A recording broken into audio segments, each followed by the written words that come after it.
Okay, so good afternoon and welcome to the Germinator. My name is Alon Eisenstein and I will be your host for today. And I have the pleasure of having a conversation with Chris Dougherty. And I will briefly introduce Chris. The topic of our conversation is on strategic energy management. And what does engineering a purpose-driven career in energy management look like? Or maybe why we should do that, right? So a bit about Chris. Chris is a P.Eng, a CEM, a strategic energy management coach with Prism Engineering Limited. Chris is a professional engineer, and he has spent the last decade working in British Columbia's industrial sector, helping organizations save energy, cut costs, and lower emissions. He worked with Sleeman Breweries, specifically Okanagan Spring, right? That was the Okanagan Spring Brewery, embedding SEM, that's strategic energy management practices, into daily operation, unlocking major utility savings, securing third-party incentives, and earning Clean Energy Champion Award from BC Hydro. All that while driving lower emissions at the Okanagan Springs Brewery. Chris believes that lasting energy savings come not just from technology, but from people. His focus is on building cultures where employees see energy efficiency as part of their everyday work rather than extra tasks. And today he supports industrial and commercial organizations across Western Canada in designing energy programs that stick, blending technical expertise with people-centered approach. So I'm super excited for my conversation with you, Chris. And as is the custom, I like to acknowledge the land in a way that I feel is appropriate for our conversation. And so, kind of, you were making comment about my back view fake background, which is an aerial picture of the UBC Okanagan campus. But this picture here is a picture I took from up in the mountain south of us, up on Upper Mission area, overlooking Kelowna. And I really love this picture that captures not just the lake, but the city and the mountains behind it. And being on the traditional, ancestral, and unceded territory of the Syilx Okanagan, since I moved to Kelowna 5 years ago, I learned a lot through learning language and learning some words. I'm not fluent by any means, not even close. I knew maybe a handful of words. And one of them is really fascinating to me, and that's the word for land, which is Timchulauch. And the thing that I learned about Timchulauch, which is why it's so interesting, I thought is so appropriate for our discussion today, is the beginning of the word, which comes from the word Tmich, which is the power, the energy of the universe. And so when we think of land and the language of the Instielchen, the language of the Syilx people that says Timchulauch starts with Tmich, which is the energy, and the suffix, the ulauch, means regenerate. So land literally means regenerating energy or regenerating life force. And so I think going back to, again, kind of how do you think about energy management? The land has evolved to manage energy of the universe, specifically our land, the universe, the life on Earth. And so I think it fits really nicely with this idea of what are we trying to do? We're essentially trying to mimic the way the land has cared for us and manages energy and regenerates energy and uses energy and replenish it so life can sustain itself through eternity. So I love that connection to the land and how the language helps us stay focused to what we're trying to do. So Love that without analogy. without any further ado, so Chris, thank you so much for the invitation, accepting the invitation to join me today. How are you doing today? Yeah, thank you so much, Alan. It's great to be here today. I'm doing really well. I'm actually joining as well from Kelowna. I'm just actually a short distance away from you guys at campus there. I'm actually located in Glenmore. So things are going really good. It's just another day at work here today. And as you can see, I'm working at home from the home office. So it's great to Right. be able to join on the call today. Yeah, cool. So if you look in towards the campus and I look towards Glenmore, then we can probably We connect might be our able to see each gaze. other. Yeah, Yeah. we might be able to see each other if we wave. Yeah. So Yeah. so maybe kind of backtracking. Well, let's start with the end. So let's start with what is strategic energy management, and then maybe we can go backwards and see how you ended up where you are right now, and why you ended up where you are. So maybe just kind Yeah. of for those who are not familiar, what does strategic energy management is all about? Yeah, so strategic energy management for the audience here is really a holistic approach to energy management. So when we think of energy management, some may or may not be familiar with the topic of conservation. We think more broadly in things in our daily life, the 3 R's for recycling, water conservation, otherwise. Now, similarly in energy management, the topic of conservation comes to mind. And so, circling back on what strategic energy management really means, it's a holistic kind of all-encompassing approach. When we think of one-off initiatives that can save money, we think, okay, at home I can turn off the lights, I can change, to LEDs. Maybe I drive an EV. Those are, initiative-led kind of endeavors. With STEM, the short form for strategic energy management, really the big picture look here is kind of looking at the underlying systems, the people, the culture, and the persistence of that over time. What it really is trying to do is look at changing culture over that time. And it's based on an ISO 50001 framework, which is really kind of a plan, do, check, act. I won't burden the audience today with the details of that, but really it's just looking at kind of persistent conservation and culture change over time and looking at it as a systems based approach. Again, pulling off individual measures, those are important, but really pulling it all together so that over time we don't just think, okay, well, I changed LED light bulbs today. That's where my journey ends. No, it's about continual evolution, continuous improvement, focus. Right. I love that. And I love Yeah, that. And it ties so well to what I'm doing right now, which is embedding system thinking and system mapping in the courses that I yes, teach. So I'll tie that at the end when I introduce my next speaker for the Germinator, because it sounds great. leads so nicely to it. Um, but now I wanna kind of tie this back to um, you know, the fact that you are an engineer. Mhm. You've graduated from UBC Okanagan School of Engineering That's um, correct. a handful of years ago, or a few Yeah, handfuls of class years of ago. 2016, whoop whoop. Yeah. So we're Yeah, we're we're celebrating a decade from your graduation. yes, Yeah, nice. exactly. It's a big year. It's starting to feel like it's aging me a little bit, but yeah, it's hard to believe how time flies. And so I kind of looked up some of the stuff that you shared already in other interviews, and the BC Hydro did a splurge on the award that you received.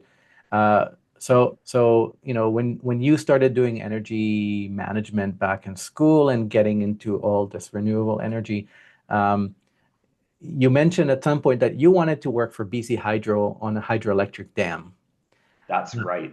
That's Yes. right. I didn't What? think of where I'd end up today being the path that I like that I would get to this path with my initial idea in Yeah. school. And that's What? totally true. I thought that coming out of school, my desire at that time was to get involved in kind of alternative energy or, green energy systems. And that was to work for BC Hydro at the hydroelectric facilities. And obviously from that story, that didn't happen at all. Yeah. So, but it's funny because a lot of the work I do today, as I'm sure you can see, and what we'll speak about later on, of course, actually ends up being working with BC Hydro so closely already. So it's kind of funny how the journey was kind of looked a little bit different than what I thought it would be. But at the end of the day, it's still kind of neat to see where things transpired to. Yeah. Yeah, And so maybe a quick question on, when you had that 10 years ago, or, 11, 12 years ago, you're coming towards the graduation of your undergraduate degree, wanting to be with BC Hydro, like, did you have an idea of, what you wanted to do within BC Hydro? Again, BC Hydro is pretty large, right? And yeah. so, like, did you have an idea of what was the type of work you thought you wanted to be doing at that point in time? Yeah, and that's a good question. I think if you were to put me back, 12 years ago, kind of coming into third year studies at UBCO, so starting to pick the mechanical discipline, when I came into that year, I thought, and into fourth year in graduation, I thought I knew what I wanted, but reality was so different.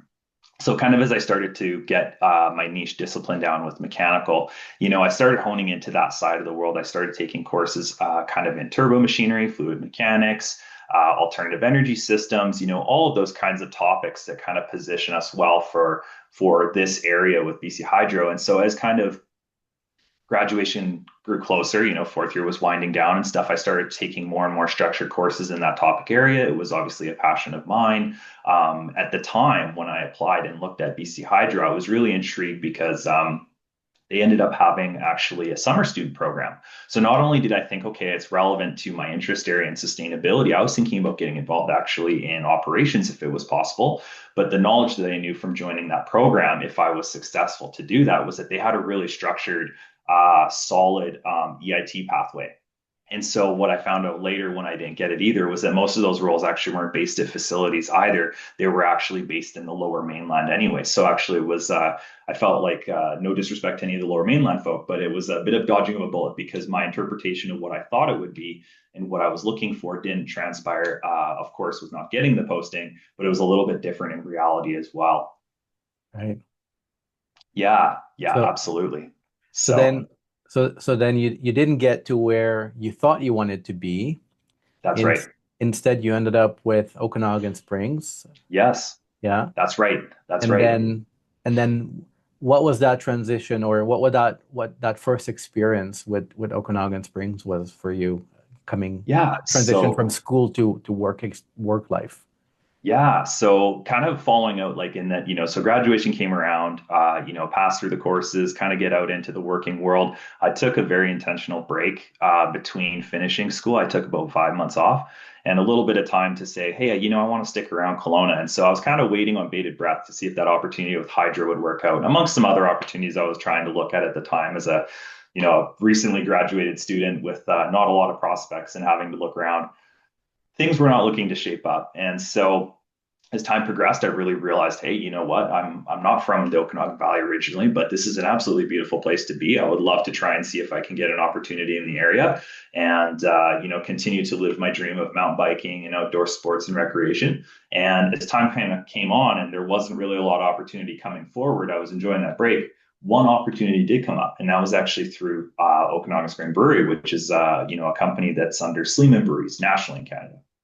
And that opportunity specifically actually was a bit of a complete tangent. It was not really in the area I was looking to do, mentioning some of the conservation and some of the hydroelectric kind of focus. It actually ended up to having to do with project engineering as a start.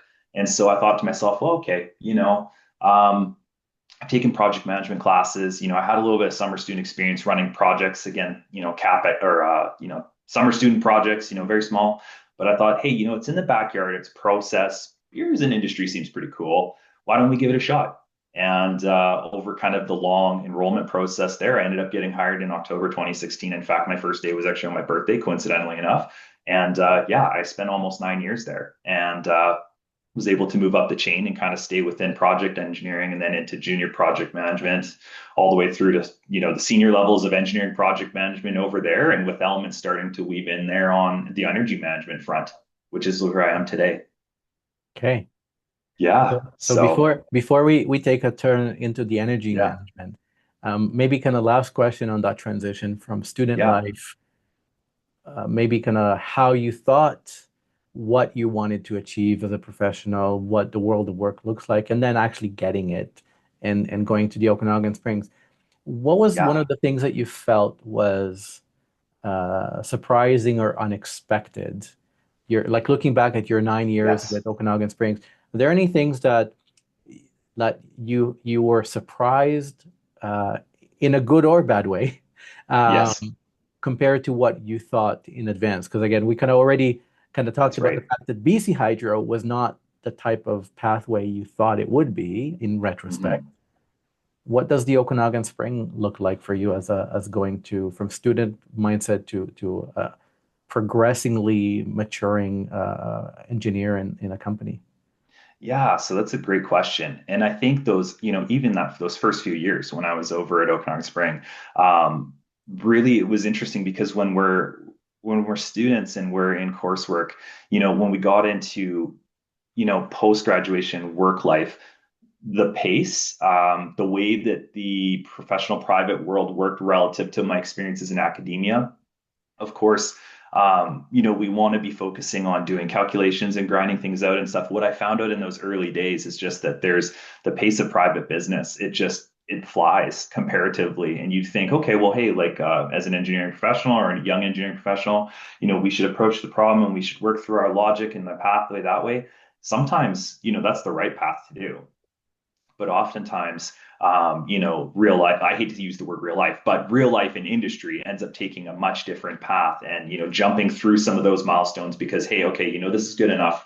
We don't need to worry about getting too far into the details or the weeds of the situation. So I think that the struggles in those early years were really the adaptation of taking the core skills that came out of engineering school and academic life, and then using other skills that we are really should be emphasizing as well, which is our interpersonal skills, and pulling those together to try and solve real world problems. And that, we think right away we can come out and add value, and certainly we can, absolutely. But it's not a frictionless path, to use kind of an engineering analogy. There's definitely some friction there. There was lots of learning for me. The curve was steep, I found, just in terms of learning at the pace, and then also how to actually implement solutions as well. Hey, Yeah, no, no, definitely. yeah, So now this is a great segue to, um, I guess the and when you were leading a capstone project with us, that's right. with part of that energy, energy management and looking at retrofitting and opportunities. Um, there's one thing that you mentioned, both in the bio that you gave me to share, but also in again in listening to your, there was a podcast you were featured on, Hmm. and a few other posts I've seen that you kind of talk about this energy management and the fact that you led a transformative change with Okanagan Springs that gave you that BC Hydro Award, for energy management champion. I think that was the term. Yeah, it was the Um, clean energy champion. That's right. you mentioned that, tying back to the thread of what you didn't know as an engineer, that beyond changing the light bulbs, it's Hmm. so much contingent on people and getting Hmm. people on board and getting people to work with you and change how they work in a meaningful way.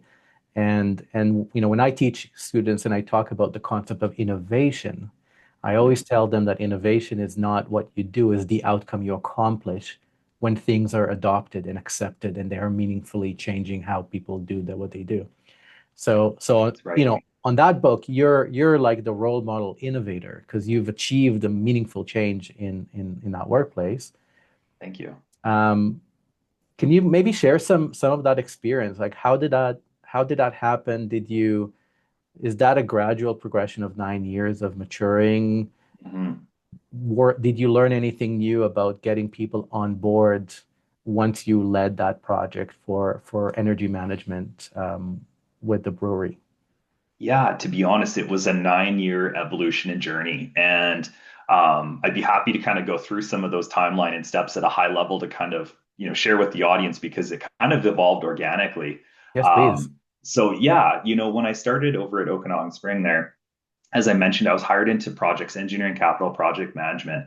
In fact, one of the first things that actually ended up having to do was help support my colleague with a plant-wide audit that was being sponsored by BC Hydro. So thinking, audit measures come in at a high level, looking for opportunities and quick wins. But this was kind of a one-off. It was a funded study. You get the idea.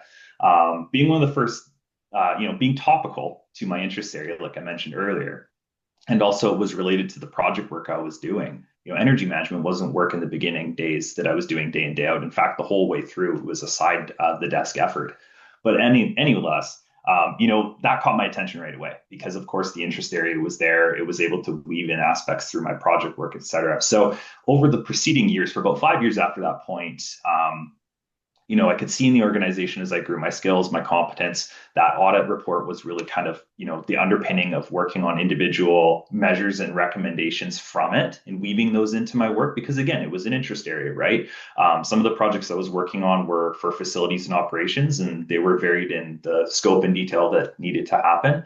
They weren't necessarily dictated out of interest area that I got to choose. So these were the ones that the energy projects were the ones I was reaching for where I could and where the opportunity was. And so over those 5 years, I started to kind of pick away at those a little bit. Again, using that audit report as kind of the backbone, where things, I learned over that time where things kind of, that there was a good group of core working people there, and there still is there to this day. And I'm so grateful for those experiences because, energy management activities at the brewery, were kind of ad hoc and sporadic. Again, we're going back to what I mentioned what strategic energy management was there at the beginning. They were well intentioned, but they weren't coordinated. So, there'd be one-off initiative that one department manager led, delivered value, delivered results, great, but it was ad hoc, let's say. And so, over those 5 years, I started seeing the persistence of those efforts take place, but there wasn't that overarching systems-based approach that you mentioned earlier there, Alan, as well. And so, kind of where things started to change is I started getting some quick wins under my belt. I started growing up. I was eventually worked my way up into kind of a project manager engineering role. Now, in 2021, essentially, what ended up happening was that, we were essentially approached by utility providers, so BC Hydro and Fortis. They kind of started seeing that we were doing some of the implementation of those projects I was mentioning earlier. So again, we didn't catch their eye, but we kind of did with some of the work and the proactive nature. And so a program manager approached actually myself and a colleague and said, "How would you think about joining us for a fully funded 2 year strategic energy management or SEM cohort?" It's we basically bring in third party. That third party actually ended up being Prism Engineering, funny enough. And more or less, what our goal here is we're really trying to help the organization save energy over the long term. And again, we see you're doing projects, but we want to actually embed this systems-based, holistic approach into the culture and fabric of the organization because we want it to persist. It's not a one-time effort. It's a continuous improvement. It's part of culture. And so that really caught my eye in that, I started thinking, well, hey, this is amazing. Here I'm being asked or, is being pitched to us this fully funded program. I'm getting some quick wins under my belt. I'm gaining some momentum from that plant-wide audit and those different projects I'm leading. Now I can add some structure, but what am I going to need out of that process? And again, this is all stuff that was actually kind of associated with my project work, but also not. So it was kind of an extracurricular task. So more or less what I had out of that activity was I went back, talked to my colleague about it. I basically made a pitch to management and it kind of was almost like a business plan in a way. And I said, we're able to do ABCD measures over these years. I've been able to bring in, XYZ utility incentives from those projects from the plant-wide audit. You can see that other department managers have done various projects, and I listed those out. I'd like to add some cohesiveness to this. And I said, what do we have to lose? There's great opportunity cost here. It's being fully funded other than our participation in the program. What happens if we join in with the cohort? And it's a 2 year commitment, yes, but it's quite low bar. Let's just go into it with what's the worst that can happen. The worst that can happen is we join, maybe learn something, and we don't get any tangible dollar savings out of it at the end of the day. But we tried something, we learned something, or maybe the sky's the limit. What happens if we attend it and we're able to do a bunch of different projects and incentives and cost reductions and greenhouse gas reductions, et cetera? The sky's the limit. So we have really nothing to lose other than the fact of giving up some resources to make a team. And so I said to our director of operations at the time, the folks that ran the brewery, and also my manager in Ontario, I said, I'd like to lead this out as an extracurricular, but here's the pitch, here's the opportunity and the opportunity cost.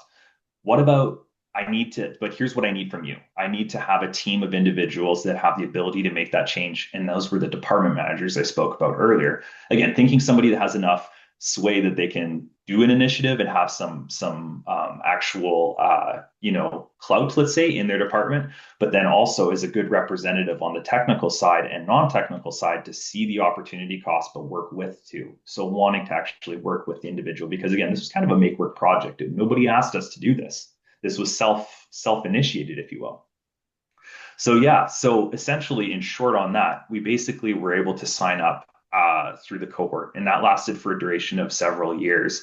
And in fact, it continued on after the formal 2 year structure. And more or less, it continued into an alumni program. But we started out the energy team with a team of 5. We basically grew that to a team at the site level of 10 individuals at the Okanagan Spring Brewery. We were able to scale up a whole host of projects I'm sure we could talk about, or different initiatives out of that. And we were even taking the concepts and catching the attention of other brewery sites within the parent company, within Sleeman, and trying to bring those concepts across Canada.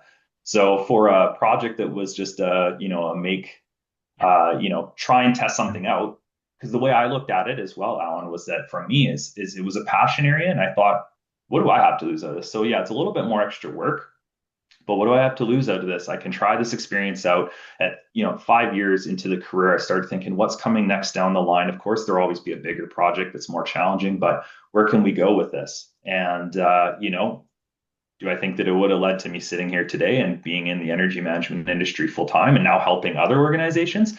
Absolutely not. But what a journey it's kind of been. So, Yeah, sounds yeah, fantastic. Um, yeah, I have, you know, two last questions, and then I'll ask if anybody else in the audience would like to yeah, ask anything.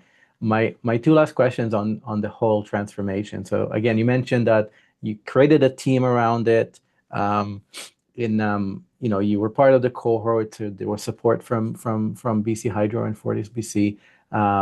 You said that there were already, you know, kind of multiple little things happening on the ground. So you're kind of bringing in everything into cohesion. mhm, Um, one great quote that I heard you say, and maybe even it was written somewhere.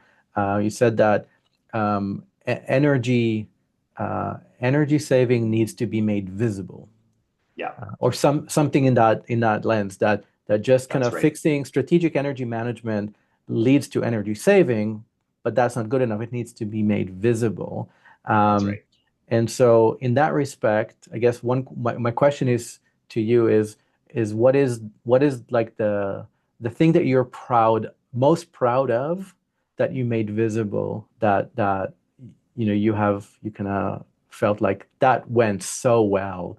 Maybe not just the fact that how much energy was saved, but the fact that it was Yeah. so visible that people kind of bought in. And then conversely, because as you said, you have to get people on board and buy in and all that. What's the one thing that you had to let go because you just couldn't get, maybe it wasn't visible enough, or it wasn't just convincing, but what is the flip side of it that you said this is not worth the effort anymore because too much, not good enough, whatever. So what are the Yeah. two ends of the stick? Yeah, absolutely. So maybe I'll start with your first one there. And so I think if we look back at the whole experience, one that I was most proud of out of that was just that, not only was there a group that was really good to work with, I do want to highlight as well that, although I spearheaded the effort, it was 100% a team effort. It was not solely just myself, but just the fact that that passionate group of individuals, again, all of different walks of life, different experience levels, different pressures and role, but they saw something in there and they believed the inner good of trying to bring this forward. And they kind of saw the opportunity that I was pitching to them. I went around to each department manager and said, look, like I have this idea. And I'll be honest, there's no pressure. I have no authority over you to say, I would like you to be part of this, but here's what I'm thinking. I think that we have a tremendous opportunity cost available to us. Can I have your participation? Can I have your support? And they believed in me. So I'd say that over that 9 year paradigm, that storytelling, if you will, the one thing I am most proud of in that is that people did see my crazy ideas and they bought into and believed in them and supported them. And going back to my earlier comment that, the energy management lens at Sleeman or at Okanagan there was not a core job function. It was not my job function at all, but it was just a measure that was, something that we built from within, kind of that entrepreneurship classic example. I'm really just proud that there was people in the organization that supported and encouraged that and what we were able to build out of that at the end of the day. I think our energy efforts, to be honest with you, persistent to like 10% electrical savings over years, a couple percent per year in, natural gas greenhouse gases.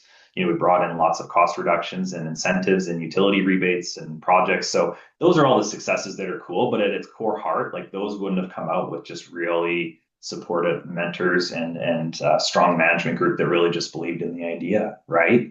Yeah.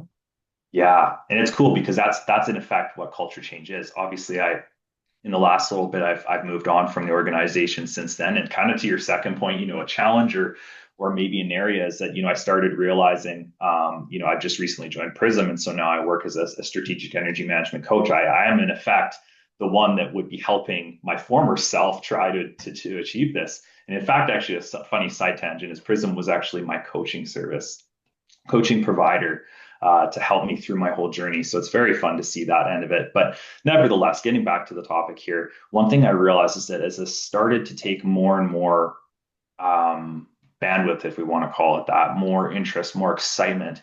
My core job function was engineering projects. I had to do that for 40 hours a week, but I started saying, getting myself more involved in this industry again, seeing more opportunity. It never ended, right? But the problem was is that wasn't my job essentially at the end of the day. So it's not to say I didn't hold a decent projects role, but I started seeing my heart, my interests, all the above really start to translate into maybe I should be joining energy management as an industry because this is where my passion truly is.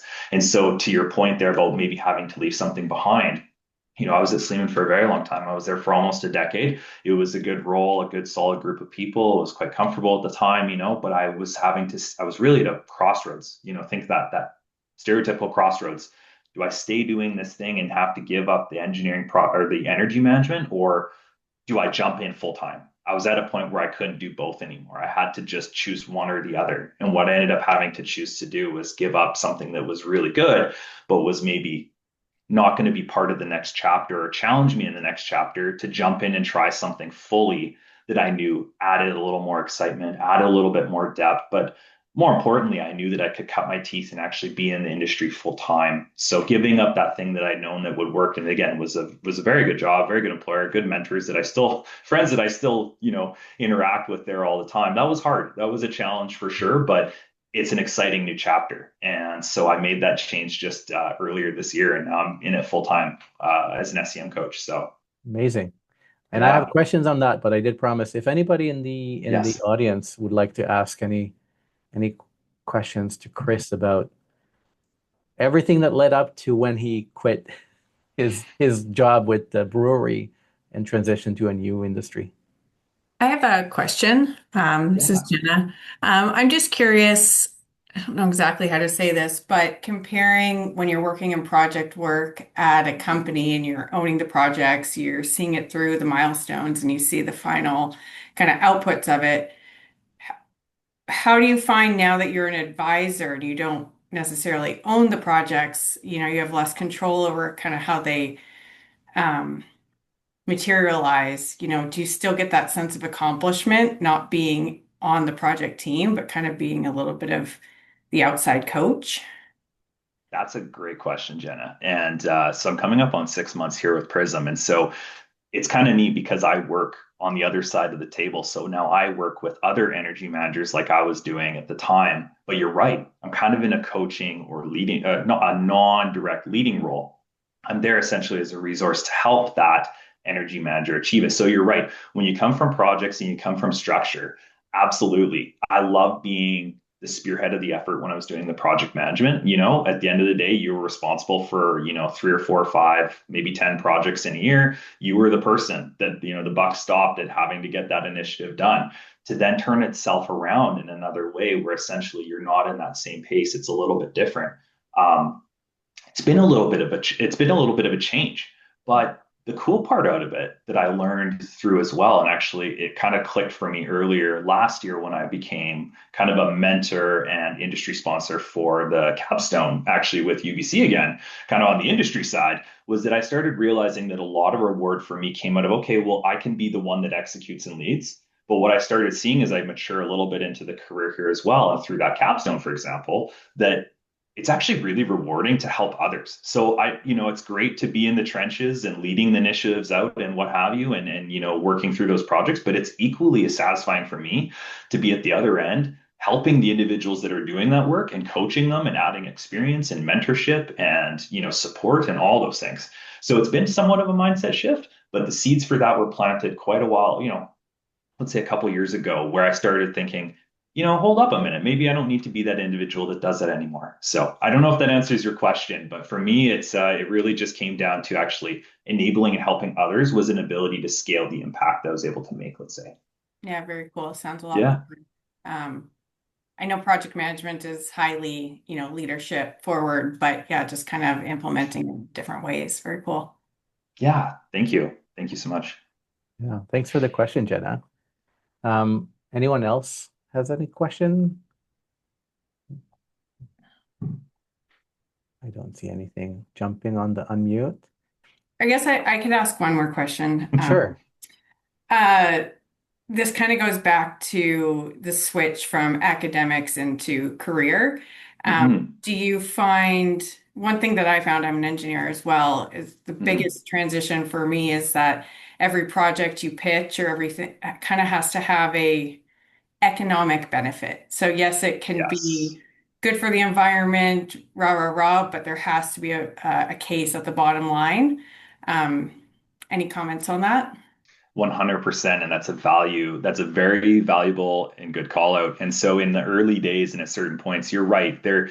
I think if we look at individuals and organizations, we want to see some good, that they want to be good corporate, responsible organizations, right? But you're right in business. No matter what you're working on, there is a tendency that at the end of the day, at least in the Western side of things, costs speak and add a lot. So that became a challenge for me actually in my energy efforts early on, because I'd say this is the right thing to do. It's saving energy. You can translate out A, B, C, D initiatives out of that. It's good for reducing emissions. It's just good for conservation. Whatever. Like you could those that was where my heart was. That was where my mind was. But the business speaks a little bit in those early days in dollars. And so having to translate out those opportunities to put a dollar cost to it, because business ultimately does in some instance speak cost, was how I had to readapt my strategy. And so you're right. Like for me, that was a bit of a learning and a challenge that I was able to say, well, okay, crap, how do I actually quantify this? And then there was learning out of that, et cetera, et cetera. And time goes on. But then it really quickly became when those momentums came, it wasn't always in part of the conversation anymore about, okay, this project's good because it saves energy. Okay, I don't care about that, but it saves me dollars per year. At the end of the day, those conversations started being, hey, this is great in saving us money, which is great economically, and maybe we can bring in some utility incentives, but also we're able to drop our emissions at the site level by 20, 30, 40%. That's a great thing for us as an organization. We should be equally as proud of that. So as time went on, those conversations changed a little bit. There was always, of course, an economic element always underpinning to some degree in it, but it became a little bit less and less at the forefront, and that you're trying to justify your existence to continue solely by the dollars that you were saving. Very cool. That probably had Yeah. to do with trust building as well. Absolutely, absolutely. And honestly, like I make it sound like I had it figured out from the start. Absolutely not. It was through learning where it wasn't working. I was like, why am I getting nowhere? Like, quite honestly, like, why is this not progressing? Why am I not getting buy-in? Why is this not? And at the end of the day, department managers, business, they all have buckets of budget, et cetera, and resources. And like anything in life, like energy, those resources are finite, right? That's an engineering problem we can all attest to in life. And so having to understand how to speak their language was one thing, but then also having to understand, say, well, hey, if I can reframe this and say, hey, I want to do this compressed air upgrade to save energy. And I turn around and say, well, actually, that'll help you, Mr. Maintenance Manager, not only save money, but it'll help prevent less downtime and what have you. You're selling the benefits to them that were equally there, but just not flagged.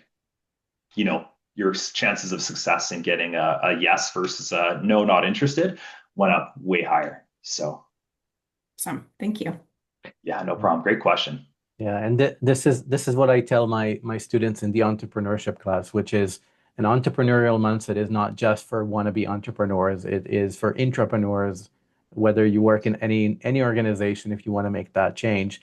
Exactly spot on the way you said it, which is what's the in for them, right? What is the Yeah, value add for them? And if you can't think through that lens, you're probably yeah, not going to go anywhere, right? And absolutely. it's not always just dollars, right? It's dollars plus something Yeah. else. Yeah, yeah, for The sure. thing is, if you know your audience and or your individual, know your audience and you know what their pain points are, turn it around on its head. That's an opportunity cost of how you can frame and help them out while also helping yourself out. Yeah, Sounds so simple, but it's a lot harder to implement in practice, and yeah, it emphasizes a lot of those interpersonal skills that are equally as important to our technical skills when we get out into the workforce. yeah, absolutely. Yeah. So that's a great segue to my next line of questioning, and we're down Yes. to the last, I guess, 15 minutes. Yes. Okay, so so you said, and I love how you said it because it's so I hear it all the time. You said that you became the coach that Hmm. you had doing this work. That's right. And I love that. And I don't know if you know, but here at UBCO, a couple of years ago, we started a VMS, a venture mentoring service, which is a Hmm. mentoring coaching program for entrepreneurs. And That's great. and so I've been working very closely with the folks from the innovation office, and I'm part of the mentoring team and the mentoring education team and all that. And so I hear it very often when people are asked, why did you choose to join the VMS program? Why did you decide to be a coach or mentor? And people usually say, I want to be the person I wished I had when Yeah. I was, in that phase of my life. And it sounds like from your experience that, well, number one, you already had a coach for Prism, so you actually had the Yeah. coach when you needed them, and now you transition and you're now becoming the coach yourself. So I'm Hmm. curious if you can maybe, um, I guess my line of questioning, let me start vague and broad, right? Hmm. Reflecting on your transition from being uh, a coachee, a mentee, Hmm. being coached and mentored, and now switching roles and now becoming the coach mentor yourself. Hmm. Um, how is that transition for you? What did you learn about the role of a coach or mentor that that you didn't appreciate being coached and mentored, but now being in that seat, now you say, "Oh, I never appreciated that about the role." Yeah, that's a great question. And I feel so fortunate and grateful because I've had great coaches and mentors really broadly, since that time when I started. It was at Sleeman, I had a great mentor over there who's now also a friend. I was fortunate enough to have a strong mentor relationship with actually my coach, Shannon's her name at Prism, who actually is now my colleague, which is equally rewarding and fun. And even at the utility level, where they saw in me the interest in the energy management field. So, I feel very grateful for the experiences I've had. I kind of feel that, being respectful of other people's time too, that, other people, I think, inherently see in the profession that mentoring is equally important and want to give back. But of course, real life can sometimes get in the way too. So you have to meet in the middle and try and work with.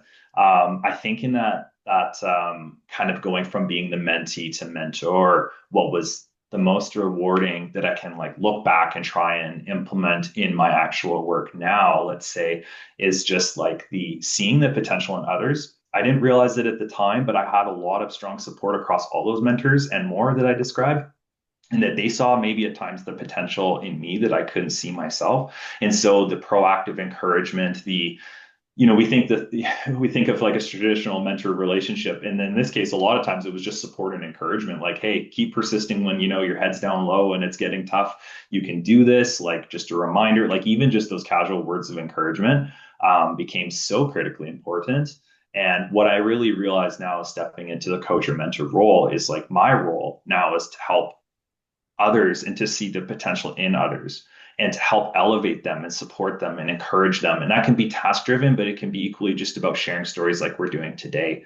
And so I'd say that kind of it's a full 360 moment for me a little bit, in that, early on in the mentor relationship, I didn't realize how much those words of encouragement, those strong signs of support, or those people that said, you should try that out, or have you thought about this, and jumping on those opportunities, not viewing them as extra work necessarily, would really help enrich and strengthen my professional path. And so I try to turn around and add that now to the organizations or groups that I work with. And it's never been a perfect process, but I try to do it authentically and show up each day with that kind of mindset in mind. Amazing. And Yeah, and it's amazing how even the little things, just like a small sentence or word, can have such a big impact. Um, absolutely. you know, Absolutely. Just knowing that someone can have such a big impression on you, like, is really something that, I'd love to strive for. Is just that, you might be at a low spot in the day, and, I know how much it meant to me when I was in some of those moments, and I got on my coaching call, or I got on with my call, and it just calms you right down, and you come out of the day feeling better. why would you not want to be doing that for someone else, right? That's just one small part of coaching, of course, or in mentorship in general, but it's definitely the approach that I try to take to it. So, Amazing. yeah. Being mindful of the time, kind Yes. of going back to the topic of our Yes. conversation, engineering a purpose-driven career. Um, if you had to, if you had to, to be honest, to what extent do you feel that your career, and I think the purpose-driven career is just oozing out of you.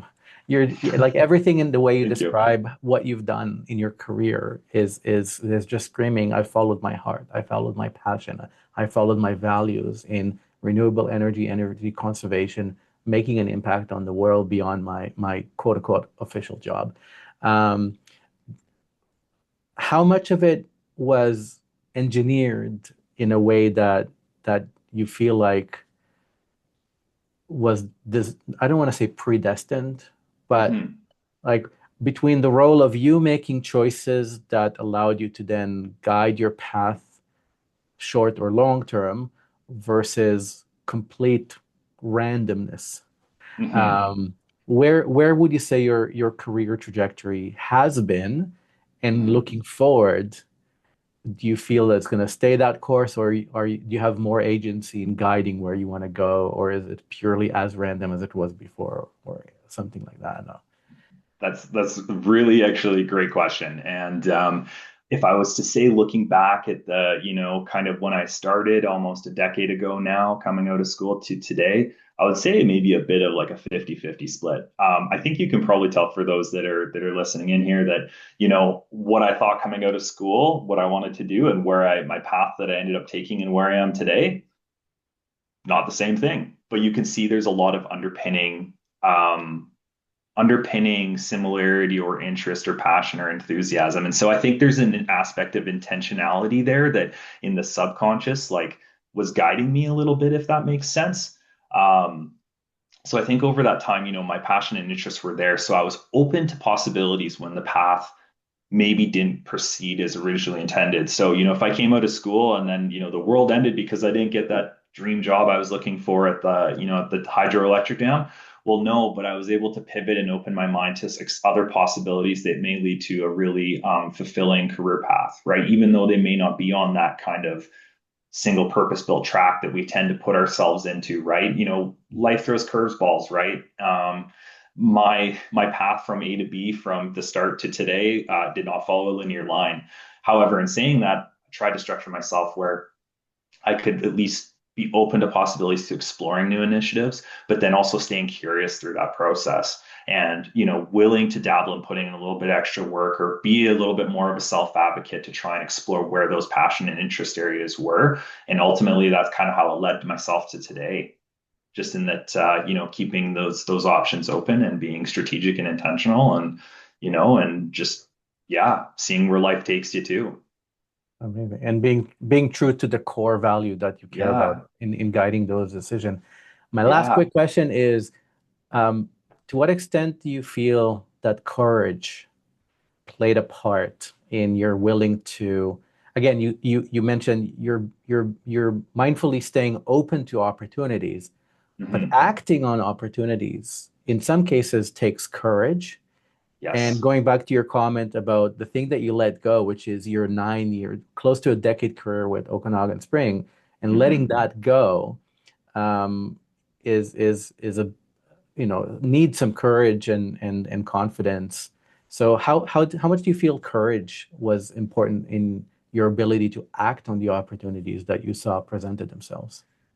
I think it was it was really critical, I think, equally in there, staying curious and open to possibilities and exploring those things, exploring things with a growth mindset, of course, is great on one hand. And then there's where rubber hits the road on the other. And that sometimes you may find in those exploration exercises that maybe a change needs to happen for your growth. And sometimes those changes are, well, change is good in general. Change can be unsettling though for us as individuals. What I realized out of that, sometimes you realize that you have to let go of something that's really good as well, though.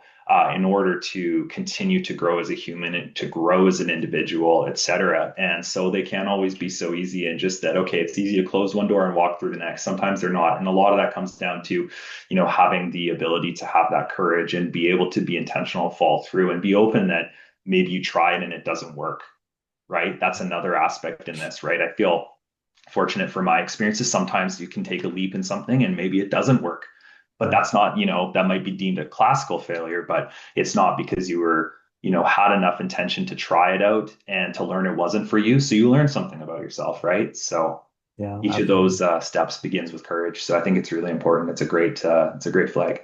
Yeah, thank you. Yeah. So I will just say, wrapping up, um, I started teaching entrepreneurship this term again last week, and one of the things I always start my course is sharing the idea, the message that came out of a book was written by Annie Duke called Quit, and the Mhm. way she looks at our ability to quit and how it's portrayed as a negative and letting go and whatnot. But then she reframes this to say um, quitting um, is the freedom to allowing you to stop chasing something is not worthwhile. Yeah. So kind of letting go um, gives you freedom to then do Mhm. something else. And I think again, it doesn't do justice to kind of what our discussion is, which is it's easier said than done. Yes. Earning freedom takes courage and conviction, and like you said, having the predisposition of curiosity and open-mindedness.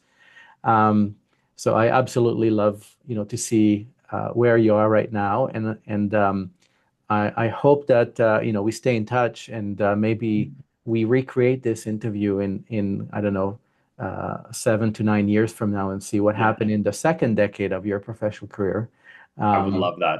and That see. sounds amazing. That would be amazing. That would be really cool. I Yeah, can tell you where all those things that worked out the way they are, maybe there'll for sure be more interesting stories, I'm sure. I have no doubt that Yeah. they would. Um, so before I let you go, I do want to quickly share back my slide deck and Mhm. kind of tie back to the topic of what you said about system thinking and doing things in a concerted way and bringing order into chaos. My next guest on the Germinator is Paul Hidderbrecht, and he's the director for the Center of Peace Advancement at the University of Waterloo. And he is an engineer by training and an engineer who evolved into teaching entrepreneurship and peace. And I met Paul at a global competition, the Map This System global competition at Oxford. And again, it's kind of coincidental and somewhat ironic that I had to meet a fabulous person like Paul from University of Waterloo when we are both in the UK outside of Canada.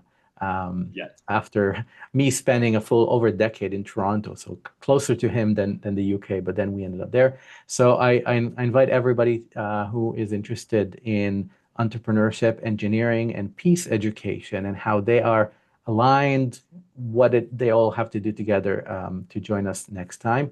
Um, and again, I would like to genuinely thank you, Chris, for taking the time, for accepting my invitation for this conversation. Um, I do want to put a disclaimer to say that as a capstone course instructor, I do not take the blame for you quitting on the brewery for being inspired to become a mentor and a coach. I hope they don't hold that against us. No, Um, not at all. It's all good. but It's all uh, good. but it does speak to the transformational power of experience that you have with individuals in your life and how they inspire you to do something brave and courageous and open up to new opportunities. Um, so thank you so much, Chris. Thank you everyone for Of joining us. course. And I encourage you that if you want to learn more about strategic energy management, why it matters and how to do it well, we have Chris here. You can find him on LinkedIn and learn from his experience, and hopefully we can all collectively make this world a better, more livable planet for everyone. Thank you very much. Awesome. Thanks so much for the opportunity, Alan. It was great talking to you today. You as well. Okay. Bye, everyone.